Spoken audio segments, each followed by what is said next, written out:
Merci à tous. Merci à vous tous.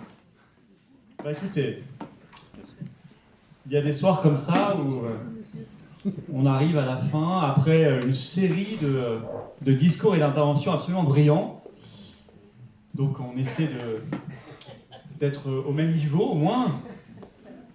En tout cas, je voudrais commencer par... je vais avoir beaucoup de remerciements à faire ce soir, et je vais commencer évidemment par Alain Vélo, le référent du département, l'organisateur avec son équipe de cette soirée, notre premier intervenant, qui a fait une intervention absolument brillante, et qui par ailleurs s'occupe de la formidable revue que je vous invite à découvrir si vous ne la connaissez pas encore, elle est là-bas en boutique avec Ouba, Défi souverainiste, qui est une revue de haut niveau, puisque Alain travaille sur le pôle d'expertise, coordonne le pôle d'expertise, c'est-à-dire tous ceux qui, au sein du mouvement Les Patriotes, réfléchissent à toutes les thématiques, à tous les sujets d'importance, et puis produit tous les trimestres cette revue de grand niveau.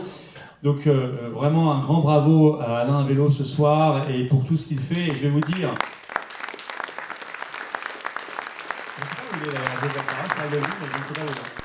Ah oui, d'accord.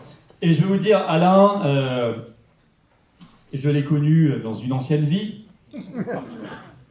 Et tout de suite, parce que c'est un homme de conviction, on a quitté au même moment cette ancienne vie, pour les mêmes raisons, parce que nous sommes des patriotes français, des souverainistes conséquents, et qu'on n'aime pas beaucoup la trahison, et qu'on n'aime pas beaucoup le renoncement, ni le ralliement, ni les reptations. Et aujourd'hui, je sais qu'il est l'un des plus fidèles et grands piliers de notre mouvement Les Patriotes, et donc vous pouvez vraiment, avec toute son équipe, l'applaudir très chaleureusement, parce qu'il est l'un de ces rares hommes de conviction et de fidélité à leurs idées.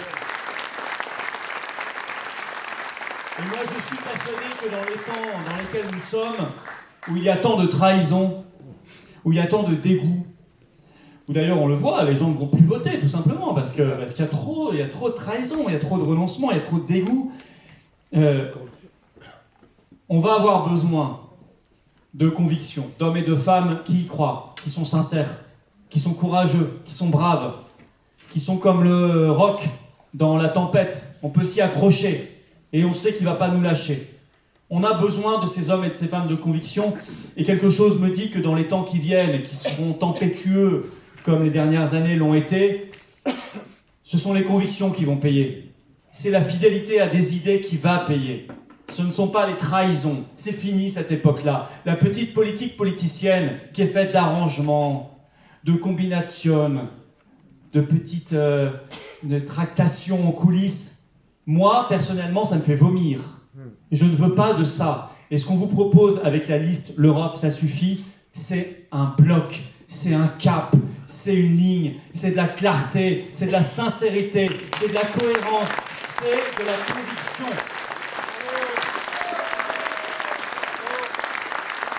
Alors avant moi, il y a eu d'excellents interlocuteurs, vous voyez, qui traduisent la diversité et le rassemblement. Et en même temps, la diversité ne veut pas dire l'incohérence, vous l'avez vu ce soir. Au contraire, on est issus de traditions, de familles politiques, de combats divers et variés. Est-ce un problème? Non. Au contraire, c'est une force. Moi, je suis particulièrement heureux que sur la liste, il y ait Claude Leblé, qui est un agriculteur que j'ai rencontré à Rungis, qui a mené le blocus de Rungis, qui a su... Il est mauvais s'il ne l'a pas dit tout à l'heure. Quand Darmanin a envoyé ses blindés et ses centaures, là, avec mitrailleuse sur le toit, les 11 tonnes, il était là avec son tracteur, et je l'ai vu avec son tracteur, il était écrit dessus « L'UE tue ». L'Union Européenne tue. Il était écrit Brexit. Et Claude, s'il te plaît, convainc tes collègues paysans de reprendre la lutte. Parce qu'on sera là avec eux. Vraiment, on sera tous là. On sera tous là. Parce que vous avez été trahi. Enfin, toi, tu n'as pas été trahi parce que tu t'attendais à rien, mais certains syndicats comme la FNSEA vous trahissent.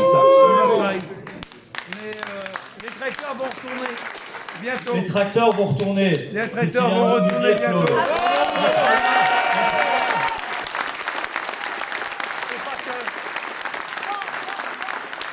Ça, je n'ai pas de doute là-dessus. Je n'ai pas de doute là-dessus.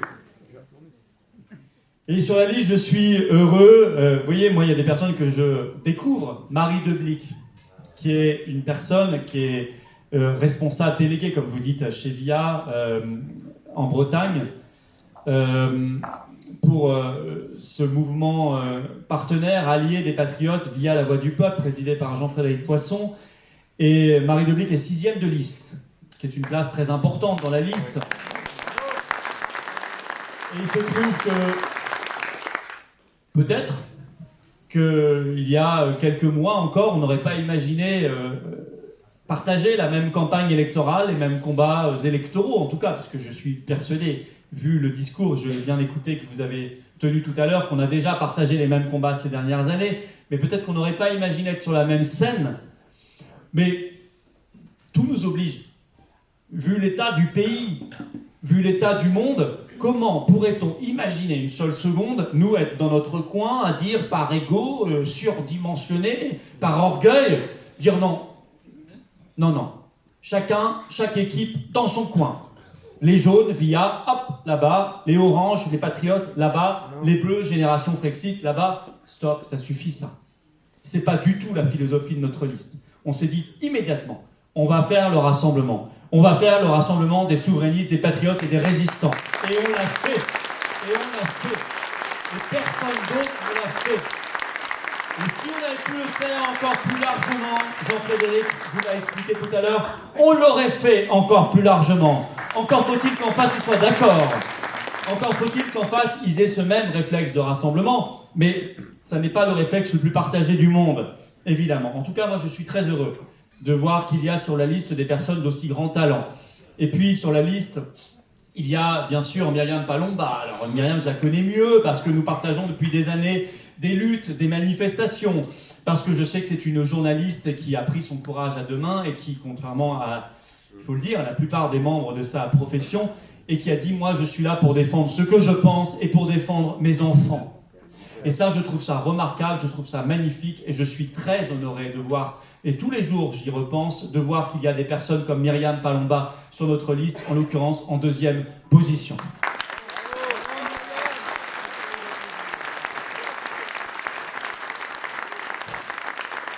Et puis juste avant moi s'est exprimé Jean-Frédéric Poisson, qui est le président du mouvement VIA, la Voix du Peuple, ce qui nous va d'ailleurs fort bien, la Voix du Peuple. Nous qui sommes favorables au RIC, nous qui sommes favorables à la démocratie directe, nous qui sommes favorables au référendum, avec qui effectivement nous avons déjà fait alliance au régional en juin 2021 dans le Grand Est, et d'ailleurs figurez-vous que les sondages nous mettaient quelques semaines avant à 1% et qu'on a fait 7%, ce qui n'est pas du tout la même chose.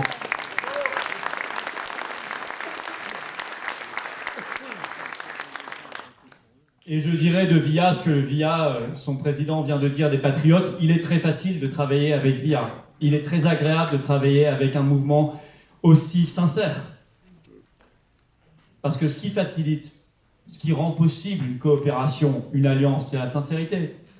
Parce que dès qu'il y a du calcul, dès qu'il y a de l'insincérité, bah évidemment, il y a des petits cailloux qui se mettent sur la route, dont on ne sait pas très bien d'où ils viennent. Bah, ils viennent de l'insincérité.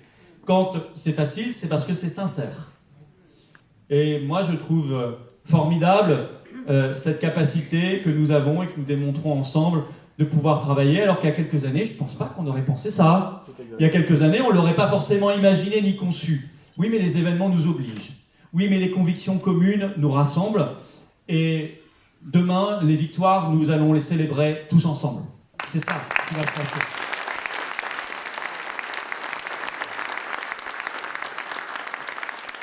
Sur la liste, il faut que j'ajoute des personnes non présentes. Il y a également Marc Doyer. Ouais.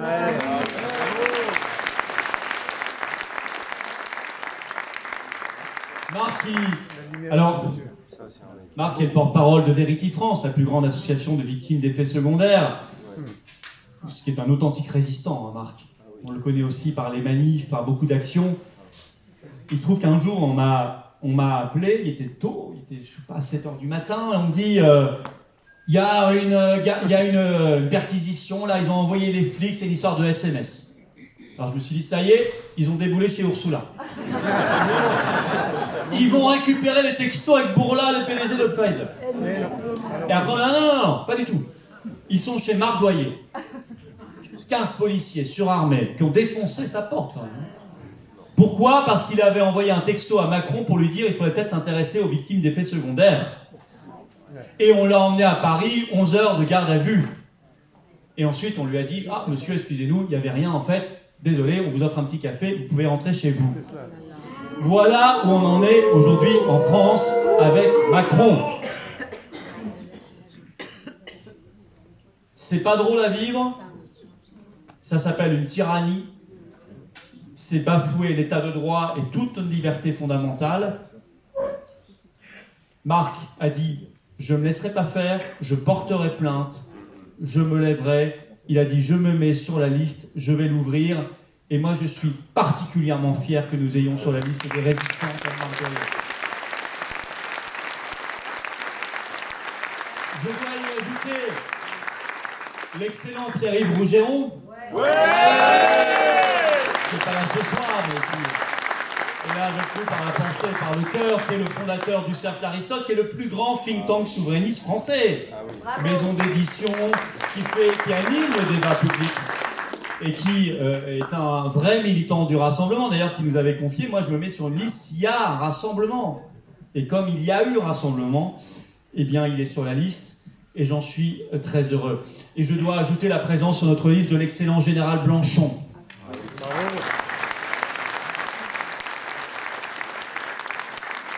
Le général Blanchon, il a dirigé Saint-Cyr. Le général Blanchon, il a dirigé la zone de défense Grand Est. Le général Blanchon, c'est un homme qui a vu et qui sait ce que c'est que la guerre, et donc qui se bat, vous l'imaginez, pour la paix, parce qu'il sait l'horreur de la guerre.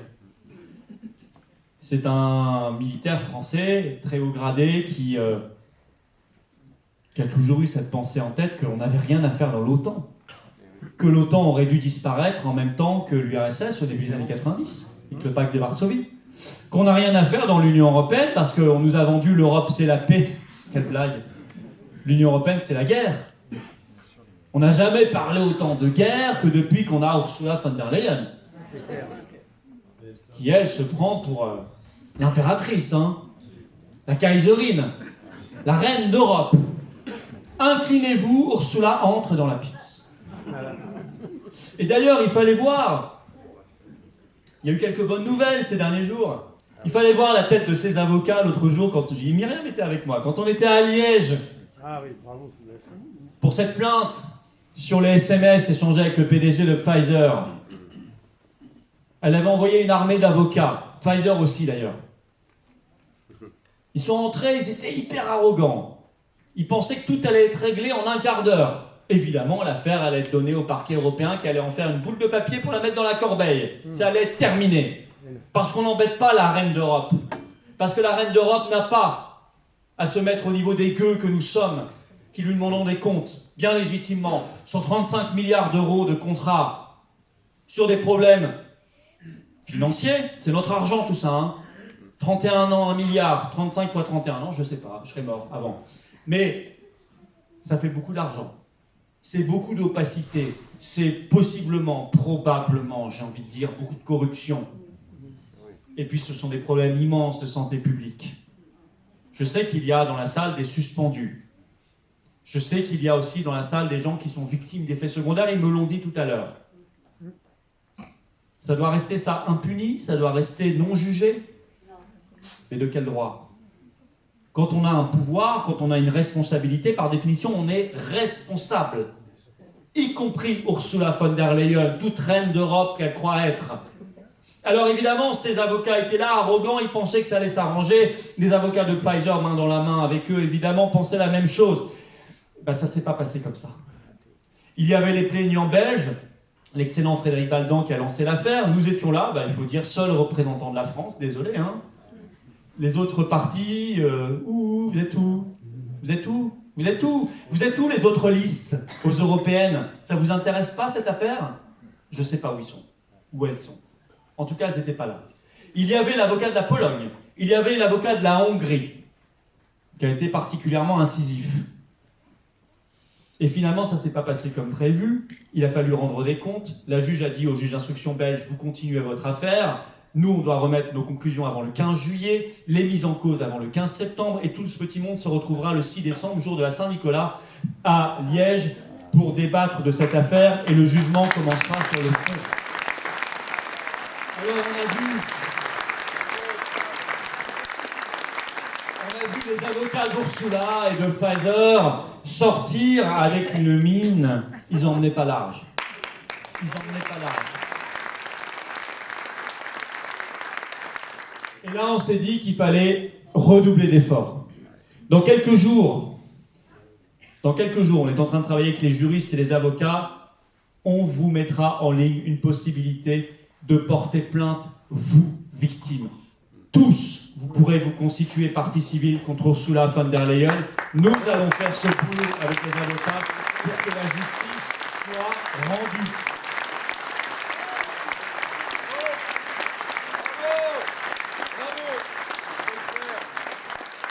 Et je voudrais signaler, parce que les libertés pour nous, c'est un sujet important, avec nos amis de VIA, la Voix du Peuple, ce jour même, nous avons fait un recours au Conseil d'État contre les QR codes sous prétexte de Jeux Olympiques et contre le pass jeu. On ne laissera pas passer cette affaire.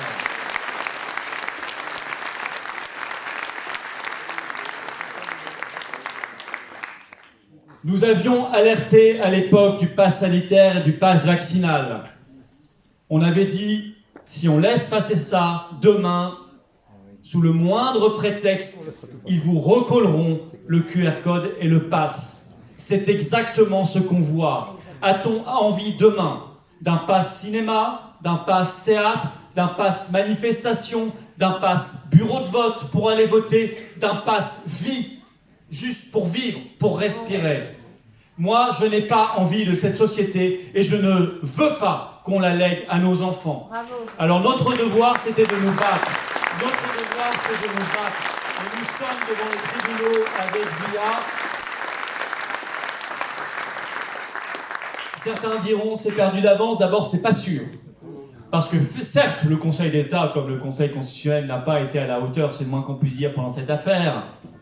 Mais de temps en temps, on a gagné. De temps en temps, on a eu des victoires. Et j'ai envie de vous dire de toute façon, a-t-on le choix? Puisque personne ne le fait. Puisqu'il n'y a pas un député, un sénateur qui est capable au Parlement français de la bouger, de bouger et de l'ouvrir. Puisqu'il n'y a pas un parti politique en France qui le fait si on ne le fait pas. Comme ces manifestations pendant le Covid. Mais attendez, si on ne les avait pas organisées, vous croyez qu'il y aurait eu des manifestations? Vous croyez que ça aurait bougé dans le pays? Vous croyez que quelqu'un se serait intéressé aux suspendus? Ben non, bien sûr que non.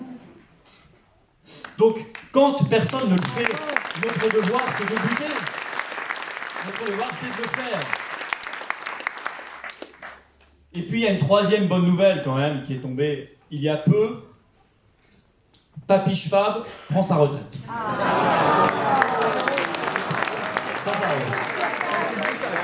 Ce qui ne veut pas dire que ça règle tout le problème de Davos. Non, il a mis son fils, sa fille, sa femme, sa nièce, son cheval, sa jument, son cochon, son poulain, partout. Bien sûr. Enfin, c'était quand même une surprise. Alors attention, ce Papy Schwab là, il ne fait pas de la résistance. Hein. C'est même tout l'inverse. Mais cette affaire de Davos est devenue quelque chose de très costaud, de très problématique. Vous savez que la dernière fois qu'ils se sont réunis en janvier, ils se réunissent tous les ans, leur grand débat, c'était comment lutter contre la désinformation. La désinformation, c'est nous, hein. Au cas où vous n'auriez pas compris. C'est vous, c'est nous, hein. Alors comment on lutte? Eh bien, on censure. Et pour ça, il y a Thierry Breton, commissaire européen à la censure à l'Union européenne, qui pond son règlement DSA de censure. Et la boucle est bouclée. Je vous le dis ce soir avec solennité et avec beaucoup de sérieux, parce que c'est véritablement les valeurs qui imprègnent notre liste. Nous sommes la seule et véritable liste anti-Davos dans cette élection. Bravo. On a plus seule que la nôtre.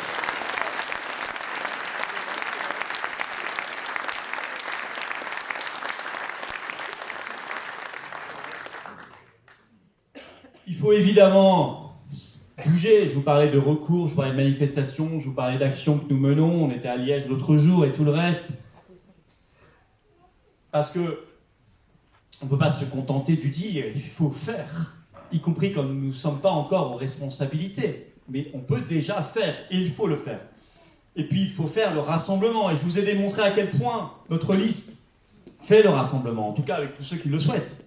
On ne peut pas forcer ceux qui ne veulent pas, on ne peut pas forcer les ronchons, mais avec ceux qui le souhaitent, en tout cas, nous faisons de bonne foi, avec grand enthousiasme et grande sincérité ce rassemblement. Les actions, vous savez, elles ont été nombreuses. Hein. Toutes ces manifs, toutes ces opérations coup de poing. Je voudrais quand même rappeler 2-3 choses, parce qu'il faut quand même dire les choses là, à 2 semaines des élections. Myriam disait tout à l'heure, Virginie Joron dit que nos plaintes sont parasitaires. C'est pas classe. Tout ça pour une liste, pour une place aux européennes. C'est un coup de poignard dans le dos. Nous, on lui a jamais fait de coup de poignard dans le dos. On l'a invité aux manifs, on lui a donné la parole. Elle est venue d'ailleurs une fois à l'Union Sacrée. Elle n'a pas eu le droit de parler parce qu'elle me l'ait montré à l'époque en direct. Marine Le Pen lui a envoyé des SMS en disant « T'as rien à faire dans ces dingueries ». Pour ceux qui croient encore à ce RN, là, hein, conseillé par Laurent Alexandre, qui forme leur cadre, qui est le meilleur ami de Jordan Bardella, qui est d'ailleurs en train de débattre avec Attal en ce moment là à la télé. Bravo, vous êtes là plutôt qu'être devant votre téléviseur à regarder le faux débat Bardella-Attal. Je vous félicite.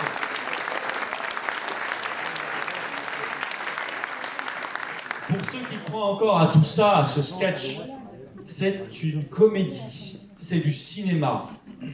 Débat Attal-Bardella. Oh, ils ont un point commun, ils veulent tous les deux virer leur patron. Ça, c'est leur point commun. Ça, il n'y a pas de problème, je vous l'accorde. C'est pas un duel, hein, tout ça, c'est pas un duel, c'est un duo. Attal, Bardella, moi maintenant je dis Batal, Ardella. Pour inverser, comme on nous a dit à un moment, il y aura un débat, Marine Le Pen, Macron. Macron, Le Pen, Ma Pen, Le Cron. Le pareil contre le même contre le pareil. Bonnet blanc contre blanc bonnet. Bonnet bleu marine, si vous voulez, contre bleu marine bonnet. Pourquoi je dis ça aujourd'hui? Alors que ça aurait pu paraître bizarre il y a quelques années. Attendez, ils sont mal vus par les médias. Ils sont mal vus aujourd'hui par les médias? Non. Mais c'est un critère, ça. Ils sont magnifiquement traités par les médias. Ils sont adulés par les médias. Ça vous met pas la puce à l'oreille, ça? Pourquoi, à votre avis? Parce qu'ils ont radicalement changé de programme. Parce qu'ils ont renoncé à tout. Parce qu'ils se sont ralliés à tout. Ils sont maintenant pour le maintien dans l'Union Européenne, dans l'euro, dans Schengen. Eux qui parlent si souvent d'immigration, c'est quand même assez extraordinaire. Ils sont pour rester dans la CEDH, même dans le marché européen de l'électricité. Ils sont pour rester dans l'OTAN, dans l'OMS. Et donc, ils vont accepter le traité mondial OMS que nous, on combat. On est encore la seule liste aussi à en parler de cette affaire. C'est incroyable d'ailleurs, ce traité qui donne les clés de la santé publique à Big Pharma. Oui, il y a d'autres pays, mais en France, il n'y a qu'une seule liste. Vous avez raison, madame, il y a d'autres pays qui luttent.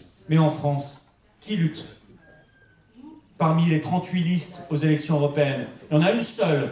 Et cette liste, elle s'appelle l'Europe, ça suffit. On pourrait l'appeler aussi l'OMS, ça suffit, si on voulait.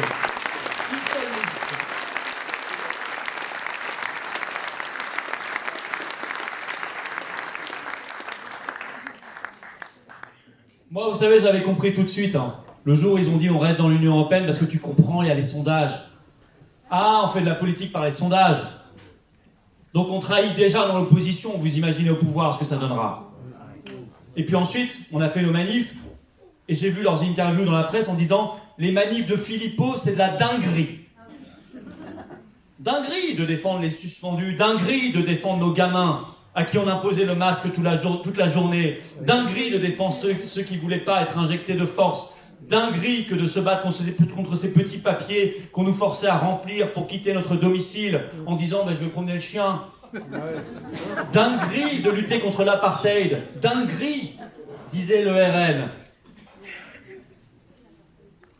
Ne faites pas confiance à ces gens-là. Ils n'ont pas été capables, en 2 ans, qu'ils sont majoritaires tous à l'Assemblée nationale, puisque l'opposition est majoritaire à l'Assemblée nationale depuis juin 2022. Ils n'ont pas été capables de renverser le gouvernement. Pas une seule fois, ils ont été capables ensemble de voter une motion de censure pour renverser le gouvernement.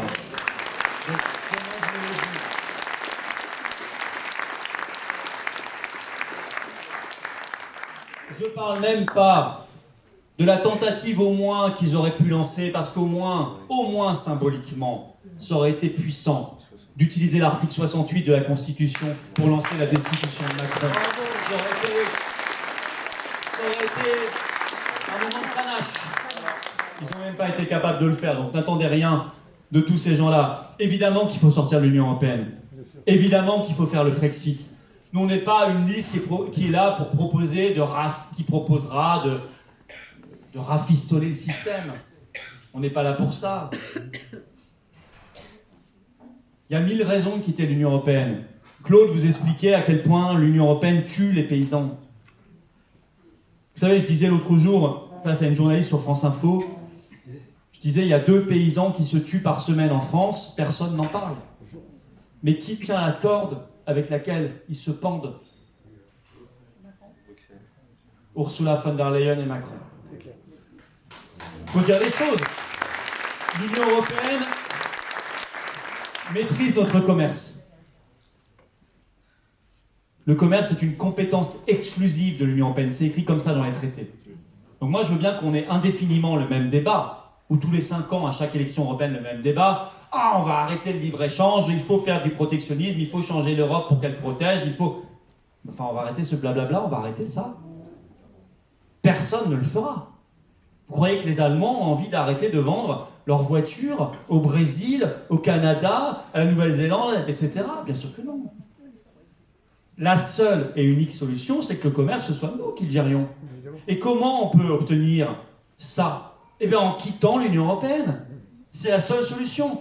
Si nous quittons l'Union européenne, on pourra assurer à nos paysans une protection. On pourra mettre, quand ce sera nécessaire, des droits de douane sur des produits qu'on fabrique déjà ici, ou que des productions agricoles que nous sommes déjà capables de produire en France. Mais comme le font les Suisses. C'est France 2 qui a laissé passer un reportage l'autre jour aux 20h. On dit, il y a un miracle incroyable, il doit y avoir un complotiste infiltré dans la rédaction. Un reportage aux 20h pour expliquer le système agricole suisse. En disant, c'est simple, toutes les semaines, ils regardent ce qu'ils produisent pas.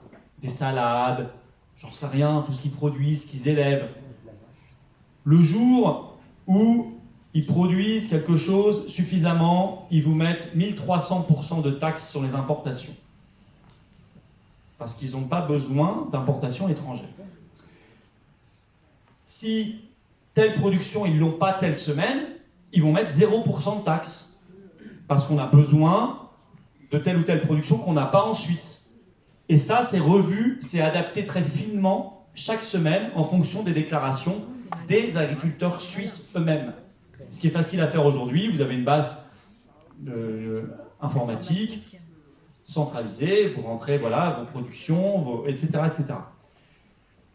Vous croyez que la France ne pourrait pas faire ça? La journaliste m'a dit, vous croyez que la France pourrait s'auto-gérer? Mais je suis tombé de ma... Non, je ne pouvais pas tomber de ma chaise, ça aurait fait bizarre sur le plateau, mais j'ai failli tomber de ma chaise. Non, mais la question est grave. Mais vous avez vu le vrai virus qu'ils ont réussi à mettre dans la tête des gens? La France est toute petite. Alors c'est sûr, ça suit 40 ans de présidents français, de gouvernements, qui ont expliqué aux Français que la France était 1% du monde, que la France était toute petite, que l'Europe est mon avenir, la France est ma patrie, entendez, la France est mon passé, qu'on ne pouvait rien faire, qu'on était éternellement un pays condamné à être mineur, et non pas majeur, sous tutelle, qui avait besoin de béquilles. Et moi, je ne suis pas d'accord avec ça. Je ne suis pas d'accord sur l'agriculture, parce que je constate bien que l'Union européenne tue nos paysans, qu'ils en crèvent. Ah, ils l'ont peut-être pas tous encore compris, mais je crois que de plus en plus, ils sont en train de le comprendre. En tout cas, on les a vus, nous, lors de la révolte paysanne. On les a vus aussi dans les salons de l'agriculture, dans les couloirs, les travées du salon de l'agriculture, on les a vus se battre. Beaucoup ont compris. Mais c'est la même chose sur l'énergie. Combien de temps on va accepter de payer 3 fois trop cher notre électricité parce qu'il faut payer selon le dernier coût de la centrale à gaz allemande? Combien de temps on va accepter ça? Mais c'est pas possible. Combien de temps on va accepter que l'Union européenne nous inflige des amendes parce qu'on ne met pas assez d'éoliennes alors qu'il y en a déjà partout? C'est affreux.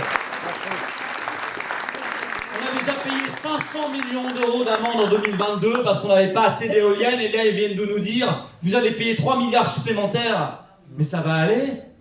Mais on va arrêter quand? Ces éoliennes qui sont une arnaque qu'on achète partout dans le monde sauf en France. Alors là ils viennent de nous dire on va raser 1200 hectares de forêt dans les Landes pour y mettre 1200 hectares de panneaux solaires made in China. Les forêts de panneaux solaires. Super écolos. Ça, c'est les écolos extraordinaires. Ils rasent les forêts. Ils rasent les forêts, littéralement. Désolé, en France, on a l'industrie nucléaire qui marche très bien. C'est pour ça d'ailleurs qu'ils l'ont saboté. On a nos barrages hydroélectriques qui marchent très bien. C'est pour ça d'ailleurs qu'ils veulent les privatiser. On mise sur ça. On arrête avec le marché européen de l'électricité. On arrête avec les directives européennes qui tuent notre service public. Parce que quand même, EDF, GDF, c'était quand même pas mal. Ce monopole public national, ça fonctionnait plutôt bien. C'était partout et c'était pas cher. On reprend ça. On arrête avec l'Union européenne. On divise par 3 immédiatement le coût de l'électricité en France. Immédiatement.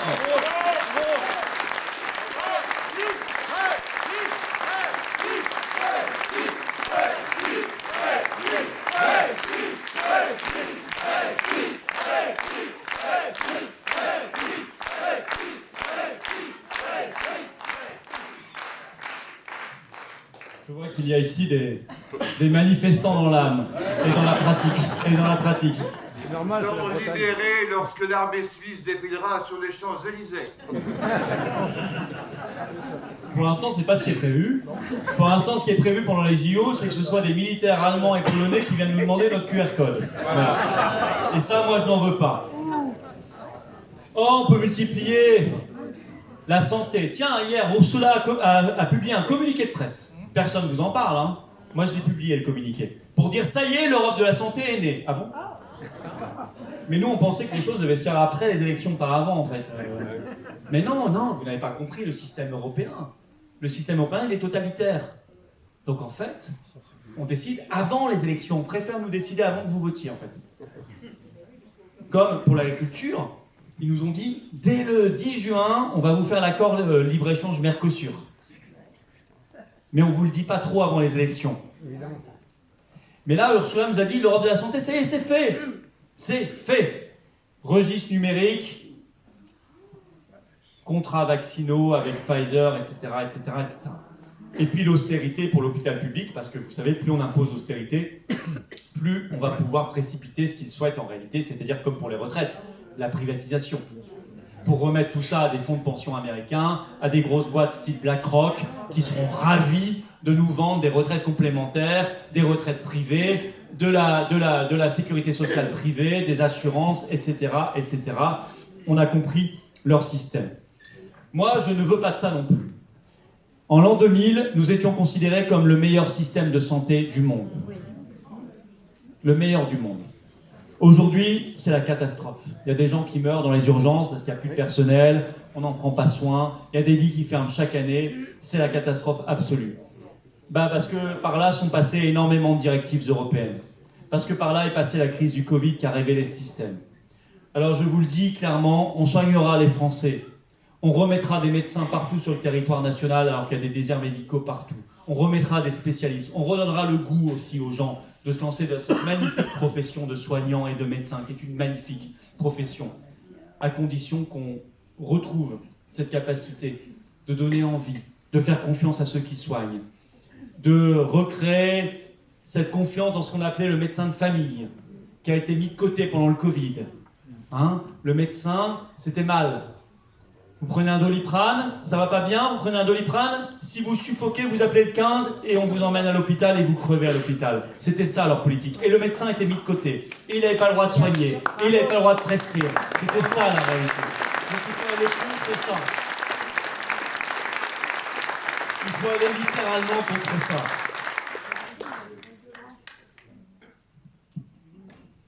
On peut faire tous les sujets comme ça. Hein. Jean-Frédéric parlait de l'immigration. Arrêtons ces débats ridicules au niveau national. Vous avez d'un côté une extrême gauche qui dit, pendant la loi immigration, souvenez-vous, c'était à la fin 2023, il y avait une loi soi-disant un peu stricte. Alors l'extrême gauche disait, c'est le nazisme qui est de retour. Incroyable. Et en face, le RN disait, c'est notre loi, c'est nous qui avons gagné. Et moi, j'étais là en train de dire, avec quelques autres, bah non, ne vous excitez pas ni les uns ni les autres. D'abord, après le Conseil constitutionnel, il n'en restera rien de votre loi, c'est ce qui s'est passé. Et deux, de toute façon, c'est Bruxelles qui a le pouvoir.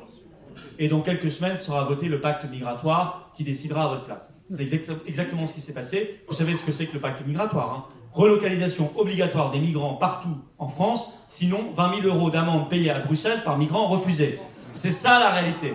Donc toutes les listes qui vous disent on va arrêter avec l'immigration, on va arrêter, on va faire de la remigration, on va contrôler nos frontières ou je ne sais quoi, Reconquête, RN, LR en campagne, ça, sont des gens qui vous mentent. Ils feront comme Mélanie, ils doubleront l'immigration, ils vous mentent, ils vous trahiront. Mais si vous avez envie de vous faire trahir, bah c'est facile, hein, vous votez toujours pour les mêmes. Si vous souhaitez reprendre en main le destin de notre pays, reprendre en main le contrôle de nos frontières, quitter l'Union européenne, quitter la CEDH, quitter Schengen, retrouver la capacité d'expulser qui on veut, d'accueillir qui on veut, quand on veut, où on veut, alors il faut voter pour notre liste. Parce que tous les autres discours sont des discours mensongers.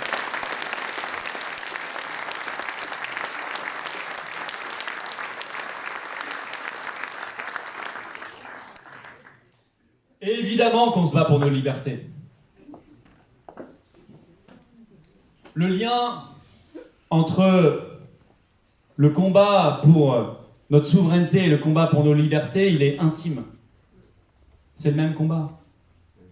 Moi, je l'ai expliqué dès la première manifestation sur le Covid. Dès la première manifestation sur le Covid, j'ai fait acclamer le mot Frexit. Parce que j'ai dit, ne séparez pas les sujets. Nos libertés sont profondément remises en cause par l'Union européenne. À tout niveau. Qui veut l'identité numérique? C'est l'Union européenne. Qui veut l'euro numérique? Qui fera que la Banque centrale à Francfort pourra tracer vos achats, votre mode de vie, vos trajets à chaque instant. C'est l'Union européenne. Et d'ailleurs, au passage, un petit acte de résistance qu'on peut déjà tous faire au quotidien avant de nous libérer, c'est de payer en liquide. C'est de payer avec de l'argent liquide. L'argent liquide qu'ils veulent supprimer. S'ils suppriment l'argent liquide, il n'y a plus du tout de liberté. Hein. L'an dernier, pour la première fois, d'ailleurs, à la grande stupéfaction de la Banque de France, pour la première fois en France depuis 30 ans, la part de l'argent liquide a de nouveau augmenté dans la dépense des Français. Ouais. Je me suis dit, voilà l'effet concret de ces petits actes de résistance qui s'additionnent. D'ailleurs, entre nous, il y a un deuxième acte concret de résistance qu'on peut déjà faire maintenant, c'est d'éteindre sa télévision. C'est facile, c'est immédiat et c'est efficace. Et c'est pour ça d'ailleurs que l'Union européenne veut censurer les réseaux sociaux. Je vous parlais tout à l'heure du règlement de M. Thierry Breton, DSA. C'est la censure des réseaux sociaux. Pendant cette campagne, nous sommes victimes de ce que Ursula appelle les lignes directrices données aux plateformes de réseaux sociaux. Entendez la censure des réseaux sociaux pendant cette campagne. On le voit bien. Les libertés sont attaquées, La liberté d'expression est attaquée parce que les réseaux sociaux, ils ne les contrôlent pas. Et donc, il faut y être extrêmement fort et puissant. Et le troisième axe, c'est ce pass sanitaire mondial. Quand je vous parlais tout à l'heure de l'OMS et du traité mondial, il y a le pass sanitaire mondial. Le pass sanitaire mondial, c'est une coproduction entre l'OMS et l'Union européenne. D'ailleurs, il a été présenté, il y a une conférence de presse, vous avez les images. En juin 2023, ils étaient tout contents, l'un à côté de l'autre, tous souriants. Tedros Ghebreyesus, le numéro 1 de l'OMS, à côté d'Ursula von der Leyen, et ils présentaient un QR code géant devant les caméras en disant « Ça y est, nous avons créé le pass sanitaire mondial ». Et bien moi, je n'accepte pas ce monde-là. Et donc je veux jeter à la poubelle les deux, l'Union européenne et l'OMS.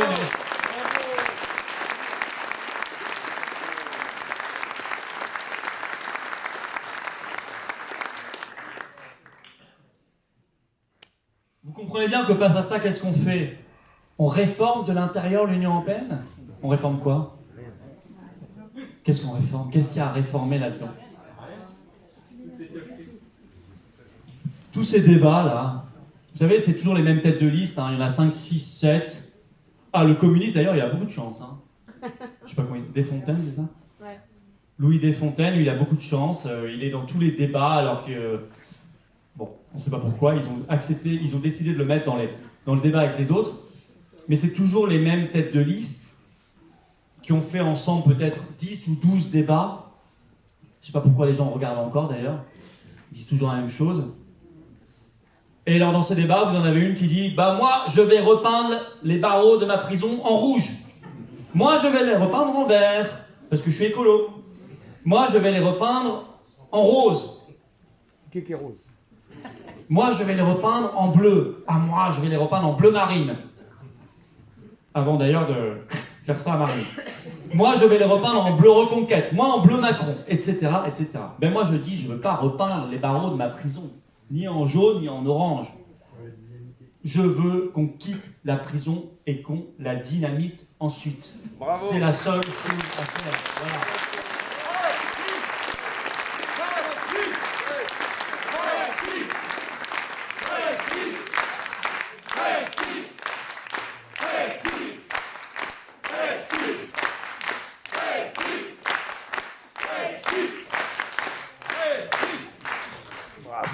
Stop à tout ça. Stop à toute cette affaire.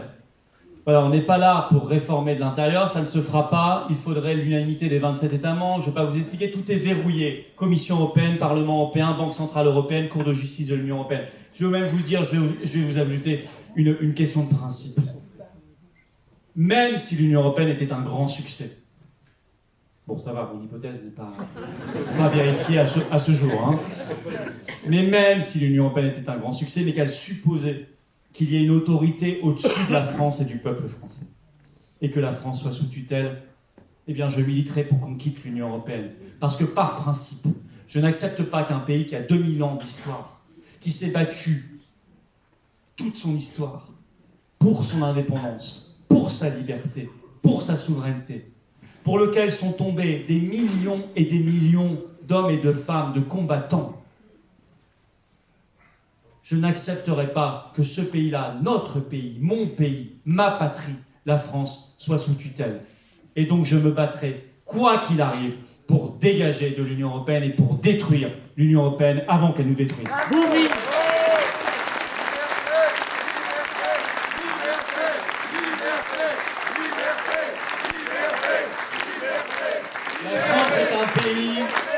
La France est un pays qui a plein d'atouts et de forces. Nous avons une profondeur historique extraordinaire, une profondeur civilisationnelle extraordinaire, une profondeur culturelle. Nous sommes un pays qui a une langue mondiale. Nous sommes un pays qui a des atouts magnifiques. Nous avons l'outre-mer. D'ailleurs, nos compatriotes d'outre-mer nous ont donné de sacrées leçons de courage, de résistance et de ténacité ces dernières années. On peut tous les saluer. Nous avons l'espace maritime le plus vaste du monde. 12 millions de kilomètres carrés. C'est pour ça d'ailleurs qu'actuellement, certains en Nouvelle-Calédonie aimeraient nous le chipper. Ne croyons pas que la Nouvelle-Calédonie, c'est une affaire simplement entre indépendantistes et loyalistes. Croire ça, c'est bien naïf. Il y a l'influence évidemment de puissances étrangères qui jouent contre la France dans la région. Nous sommes un pays qui a une culture, contrairement à ce que veut bien penser M. Macron. Le pays des arts et des lettres. Le pays le plus visité au monde, et ça n'est pas pour rien. Un pays qui, à chaque instant de son histoire où il était menacé de disparition, a su trouver l'énergie nécessaire, l'énergie vitale nécessaire dans les profondeurs de son peuple et de son âme pour rebondir et vivre et renaître. Alors nous sommes à ce moment décisif de l'histoire, mes chers amis, à ce moment où, j'ose le dire, la France est menacée de disparition. Si on ne l'a pas compris, on le ressent et on le voit. Et pourquoi on le ressent et on le voit? Parce qu'on aime la France. Et quand on aime quelqu'un, et la France est une personne, on est toujours mal quand on sent que cette personne va mal. On se sent mal pour elle. Ça s'appelle l'empathie, et chez nous, ça s'appelle l'amour de la France, l'amour de la patrie. Bravo. On sent que l'amour de la France, on sent par cet amour de la France, on sent que notre pays est en danger. On sent que notre pays est menacé d'extinction et de disparition. Mais en même temps, on sait que notre pays pourrait vivre et revivre. On sait qu'il y a dans les profondeurs du peuple français des réserves immenses de patriotisme qui ne demandent qu'à vivre, à condition qu'on arrête de le diaboliser, qu'on arrête de l'empêcher de s'exprimer. Mais nous sommes là pour ça, en nous battant pour nos libertés, en nous battant pour notre indépendance. On se bat pour le droit d'aimer la France, et c'est notre droit le plus légitime.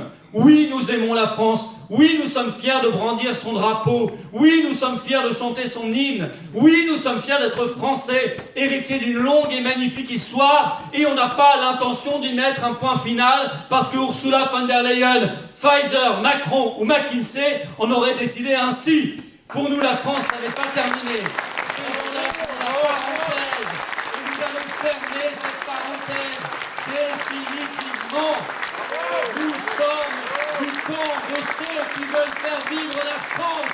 La France est un être, c'est une âme, c'est un être de chair, de sang, de souffrance, de résistance, d'espérance. C'est un être spirituel, la France.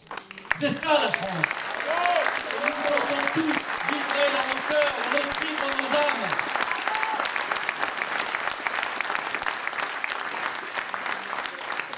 Alors à tous ceux qui veulent la faire disparaître, en le disant ou en n'assumant pas, ou en mentant aux Français, on va tous leur mettre un bon Frexit dans la poire le 9 juin. Vive la liberté, vive la résistance, vive la paix, vive la France libre, et vive notre liste, l'Europe, ça suffit.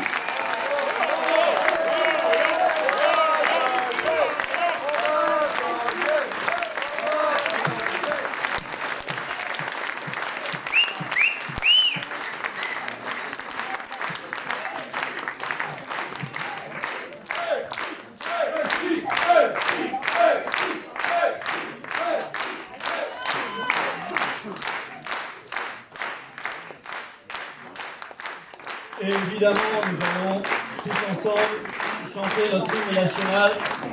Allons, enfants de la patrie, le jour de gloire est arrivé.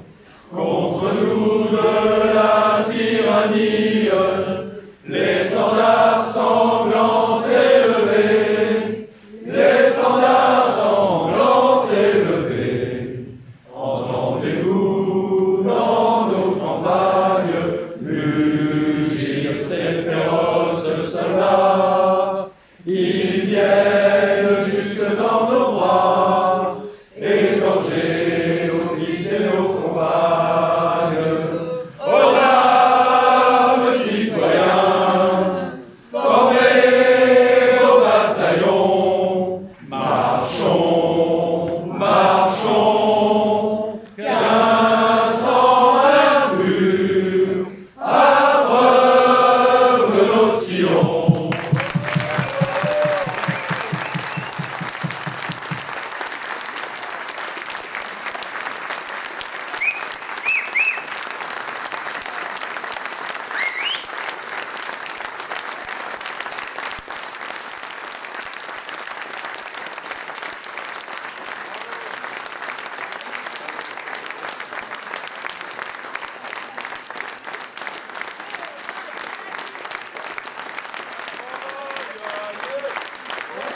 Oui. Mais bon, là, il a